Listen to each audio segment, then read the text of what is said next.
ভাজা রয়েছে। তো দেখো পেঁয়াজ কোচানো আছে, এখানে রসুন আছে। তো কীভাবে করছি সঙ্গে দেখো, দেখতে থাকো। তো মাছ ভাজা হয়ে গেছে, ওই থেকেই দিয়ে দিলাম ফুটনো পেঁয়াজটা। তার মধ্যে দিয়ে দিলাম 1 চামচ লঙ্কার গুঁড়ো, একটু দিলাম হলুদ গুঁড়ো 8 চামচের একটু কম, কালারের জন্য একটু কাশ্মীরি লঙ্কার গুঁড়ো 1 চামচের মতো।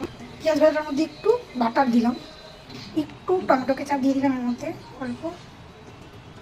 পেঁয়াজটা ভাজা ভাজা হয়ে এসছে, যে মশলাটা একটু তুলে রেখেছিলাম দিয়ে দিলাম, মতো লবণ দিয়ে আবার ভালো করে একটু নেড়ে নেব। একটুখানি জল দিয়ে মশলাটা পুড়ে যাবে, নাড়ি মশলাটা দিয়ে খুব সুন্দর তেল ছেড়ে যাচ্ছে।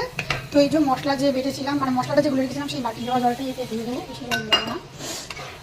অনেক কমে গেছে, এবার ভেজে রাখা চিংড়ি মাছগুলোর মধ্যে দিয়ে দিলাম, দিয়ে একটু ভালো করে নাড়াচাড়া করে নেবো। দিলাম একটু এর মধ্যে বাটাটা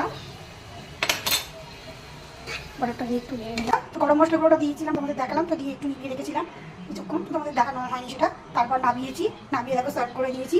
তো ভিডিওটা তোমাদের সাথে শেয়ার করলাম চিংড়ি মাছের রেসিপিটা। তো কেমন লাগলো, যদি ভালো লাগে লাইক কমেন্ট বেশি ফলো করে দিও। তো কী নাম দেবো? আচ্ছা বন্ধুরা, গার্লিক চিংড়ি বা গার্লিক পন বা রসুন চিংড়ি বললে নামটা কেমন হয়, ঠিক না ভুল? অবশ্যই ভালো হয়েছে কিনা নামটা কমেন্টে জানিও। টাটা।